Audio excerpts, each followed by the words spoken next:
పూజ చేస్తున్న సమయంలో దేవుడి మీద నుంచి పువ్వు కింద పడితే అది శుభసూచకమా లేక ఏదైనా సంకేతమా? మన ఇళ్లల్లో పూజ చేస్తున్నప్పుడు దేవుడికి పూలు సమర్పిస్తాం.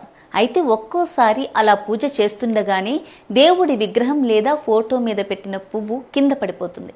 వెంటనే మనస్సులో ఒక ప్రశ్న, దేవుడు ఏదైనా సంకేతం ఇచ్చాడా? మన భారతీయ ఆధ్యాత్మిక సాంప్రదాయాల్లో పూజా సమయంలో పువ్వు పడిపోవడాన్ని కొన్ని సందర్భాల్లో శకునంగా లేదా దైవ సంకేతంగా భావించే నమ్మకాలు ఉన్నాయి. ప్రత్యేకంగా మనసులో ఒక కోరిక కోరుకుని పూజ చేస్తున్నప్పుడు దేవుడి మీద నుంచి పువ్వు కింద పడితే దైవ అనుగ్రహానికి సంకేతమని కొందరు భక్తులు విశ్వసిస్తారు.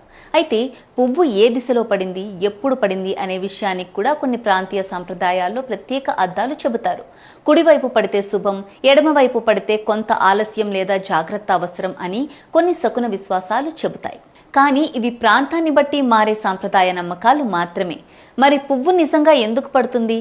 పువ్వు బరువు, దాని స్థానం, గాలి, పూజ సమయంలో మనం చేసే కదలికలు ఇలాంటి సహజ కారణాల వల్ల కూడా పువ్వు కింద పడవచ్చు. అందుకే పువ్వు పడిందని భయపడాల్సిన అవసరం లేదు. భక్తితో పూజ చేస్తున్నప్పుడు అది మనకు ఒక మంచి ఆలోచనను, ప్రశాంతతను కలిగిస్తే దాన్ని శుభమైన భావనగా స్వీకరించవచ్చు. ఎందుకంటే దేవుడి సంకేతం కోసం బయట వెతకడం కంటే దైవంపై మన భక్తి, మనసులోని మంచితనం, అది అసలైన దైవానుగ్రహానికి గుర్తు. పువ్వు కింద పడింది, కానీ మన భక్తి మాత్రం దేవుడి పాదాల దగ్గరే ఉండాలి.